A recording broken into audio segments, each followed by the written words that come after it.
Hello mga mari! Andito nga pala ako ngayon sa munisipyo ng Bunawan, Agusan del Sur. Magbibideo tayo kahit konti. Ayan, mga mari.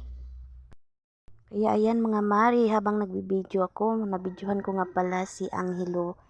Ang gusto niya mga mari, bibidyohan ko siya, kaya ayan, binidyohan ko siya habang sumasayaw.